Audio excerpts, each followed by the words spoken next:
છેલ્લા કેટલાક દિવસોથી રાજ્યભરમાં થઈ રહેલા ધોધમાર વરસાદને કારણે સામાન્ય જનજીવન પ્રભાવિત થયું છે। વાહન વ્યવહારને માઠી અસર પહોંચવાની સાથે જ રાજ્યના વિવિધ માર્કેટિંગ યાર્ડોમાં શાકભાજી અને અન્ય જણસીઓની આવકમાં ઘટાડો નોંધાયો।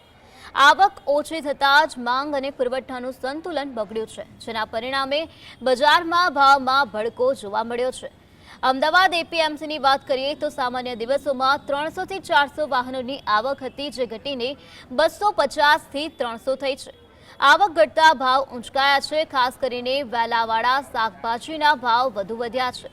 ખેતરોમાં પાણી ભરાયા। સતત વરસાદથી ખેતરોમાં પાકને ભારે નુકસાન થયું છે અને લીલોતરી શાકભાજી ખોવાઈ જવાની ભીતિ સર્જાઈ છે।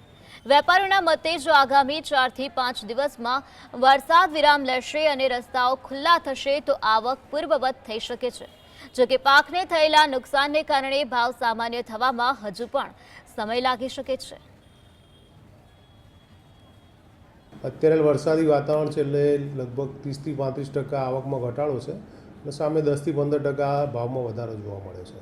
400 વાહનો અમારા 24 કલાકમાં આવતા એની જગ્યાએ 250 વાહન અત્યારે આવ્યા છે અને બીજું વેલાવાળા શાકભાજીના કારણે ભાવમાં જે છે શાકભાજીનો ભાવ વધારો જોવા મળે છે।